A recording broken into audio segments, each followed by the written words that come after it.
जय बाबा की जय, साई बाबा की जय, साई बाबा की जय, साई बाबा की जय।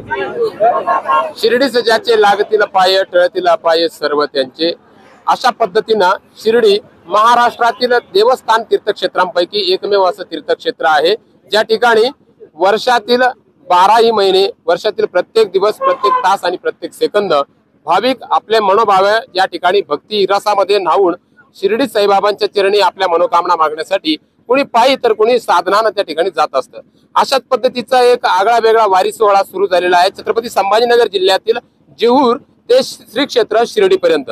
आणि आता माझ्या मागे ही जी भाविक मंडळी दिसत आहेत ही श्री क्षेत्र जेहूर येथून श्री क्षेत्र शिर्डीकडे निघालेले आहेत। या पायी वारी सोहळ्याचं हे त्यांचं 9वं वर्ष आहे आणि एमएच बिंदासच्या माध्यमातून आपण जाणून घेणार आहोत की भाविकांच्या नेमके काय भावना असतात। वारी असेल, दिंडी सोहळा असेल किंवा कुठलाही महत्त्वाचा उपक्रम असेल तो घेत असताना आपल्याला अनेक गोष्टींना सामोरं जावं लागतं, नियोजनाचाही त्यामध्ये भाग येतो। तर एकंदरीत आपल्यासोबत भैया आहे। भैया काय सांगशील, किती दिवसापासून वारीत होतो?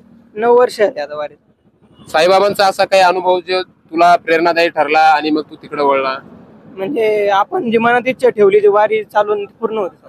अच्छा, वारीमध्ये केवळ दिनदुबळाच नाही तर श्रीमंतातील श्रीमंत सुद्धा असतो, गरीबातील गरीब सुद्धा असतो। कारण गरीब श्रीमंत हे आपण पाडलेले एक वर्ग आहेत, समाजानं पाडलेले वर्ग आहेत, परंतु बाबांसाठी प्रत्येक जण हा फक्त भक्ताच्याच पदामधून, भक्ताच्याच स्वभावामधून त्या ठिकाणी जात असतो। आपल्यासोबत या वारीची ज्यांनी सुरुवात केली आणि या तरुणांना घेऊन जे शिर्डी साईबाबाकडे निघालेले आहेत संदीपजी पवार आपल्यासोबत आहेत। काय सांगाल, साधारणतः आज 9 वर्ष आहेत आणि 9व्या वर्षी सुद्धा वारी सुरू आहेत। आज आपण बघतोय तरुणांमध्ये तोच उत्साह आहे आणि पायी चालणं हे आता दिवसेंदिवस जिकिरीचं होत आहे, कारण युग बदलत चाललेलं आहे आणि बदलत्या युगामध्ये भौतिक साधनांचा आपल्याला या ठिकाणी वापर जास्त पाहायला मिळतो। तर पायी वारी सोहळ्याचा कसा आनंद आणि कसं सुरू केलं सगळं काय सांगाल? आम्ही आता 9 वर्ष चालू आहे। त्या पायी दिंडीमध्ये जे आनंद असतो, जसं पांडुरंग पंढरीला आषाढी एकादशीला भाविक जात असतात, त्याचप्रमाणे आम्ही सुद्धा जेहूरची वारी शिर्डीपर्यंत काढलेली आहे। आता त्यामुळे आम्हाला जो आनंद भेटतो आमच्या तरुण मुलांना, तो आनंद तसा पहिल्या वर्षी होता त्याच उत्साहापेक्षा जास्त उत्साह आता आमच्या या तरुणामध्ये आहे। साधारणतः किती दिवसांसाठी तुमचा हा पायी वारी सोहळा सुरू असतो साईबाबांपर्यंत? 4 दिवसांचा आमचा हा प्रवास आहे। कुठे कुठे मुक्काम, कुठे आम्ही पहिला मुक्काम आम्ही खंडाळा येथे घेतो, दुसरा मुक्काम आम्ही संवत्सर येथे घेतो, तिसरा मुक्काम आम्ही पालखी निवारात घेतो। नंतर आषाढी एकादशीला सकाळी 7 वाजता नित्यनेमाप्रमाणे आम्ही साईबाबांचं दर्शन घेत असतो। शिर्डी माझे पंढरपूर असं या ठिकाणी अनेक भाविकांनी म्हटलेलं आहे आणि पंढरपूरकडे जसं वारकरी जात असतात त्याच पद्धतीनं पंढरपूरला पांडुरंगाचं दर्शन होत असतं आणि शिर्डीमध्ये सुद्धा साईबाबांच्या प्रतिमेमध्ये पांडुरंग पाहणारे लाखो करोडो भाविक या ठिकाणी आहेत। काय सांगशील दादा, दादांच्या या ठिकाणी खांद्यावरती साईबाबांची पालखी आहे, दादा समोर थोडस।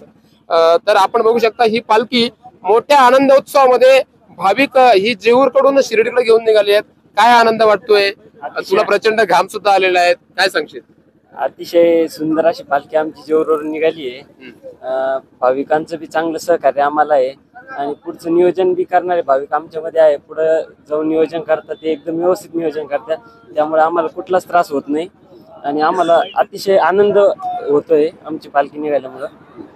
तर अशा पद्धतीने या ठिकाणी यांचा पालखी सोहळा सुरू आहे। मित्रांनो, यापूर्वी आपण पायी वारी पालखी सोहळ्यामध्ये कधी सहभागी झाला होता आणि शिर्डी साईबाबांचा जर एखादा प्रेरणादायी अनुभव असेल तर व्हिडिओच्या कमेंट बॉक्स मध्ये मांडायला विसरू नका।